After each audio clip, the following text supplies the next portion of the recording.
Hello guys, நானும் உங்களை மாதிரி டிஎன்பிசிக்கு ரொம்ப நாளாக படிக்கணும் தான். ஸோ இப்போது இந்த எக்ஸாம் வரத்துக்கு எப்படியும் எப்போ எக்ஸாம் சொல்லியிருக்காங்க?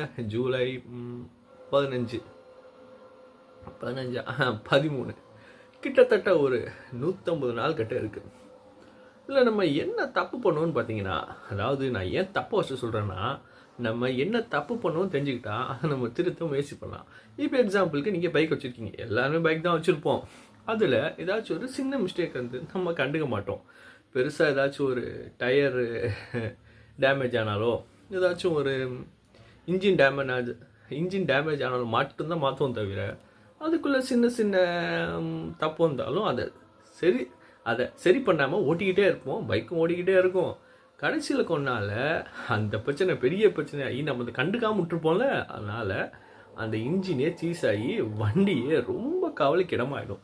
ஸோ அந்த மாதிரி தான் நம்ம பண்ணுற சின்ன சின்ன தப்பில் தான் நம்ம இவ்வளோ நாள் டிஎன்பிஎஸ்சியில் பாஸ் ஆக வந்திருக்கோம்.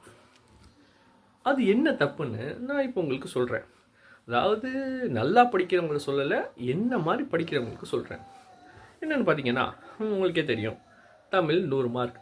இப்போது இந்த 150 நாளில் எனக்கு தெரிஞ்ச வரைக்கும் மேக்ஸிமம் பீப்புள் ஒரு 100 நாளுமே தமிழ் தான் படிப்பாங்க. அதை நல்லா ட்ரெயின் பண்ணியிருப்பாங்க.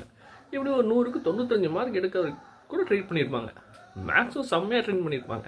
இல்லை என்ன ஒரு பிரச்சனைனா, 200 மார்க்கில் இப்போ ஒரு தமிழ் ஒரு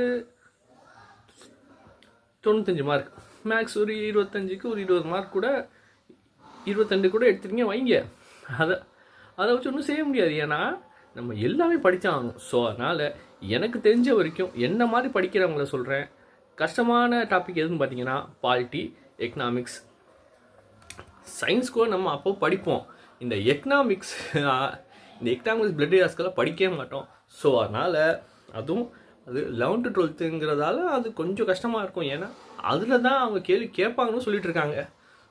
ஸோ அதனால் இருக்கிற அதிகமான நாளில் ஃபஸ்ட்டு எக்கனாமிக்ஸையும் பாலிட்டியையும் எப்படியாச்சும் கரைச்சி குடிச்சு முடிச்சிருங்க.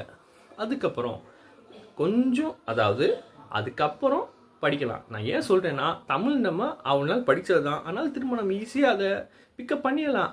இதை டக்குன்னு பிக்கப் பண்ண முடியாது. ஸோ எக்கனாமிக்ஸையும் பாலிட்டியையும் ஃபஸ்ட்டு முடிச்சிருங்க. அதுதான் உங்கள் வேலையாக இருக்கணும். ஸோ இந்த 25ல் நம்மளை அந்த சென்னையில் இருக்கிற அந்த எம்ப்ளாய்மெண்ட் ஆஃபீஸ் முன்னாடி நம்ம சர்டிஃபிகேட் வச்சு ஃபோட்டோ எடுப்போம். பாய்.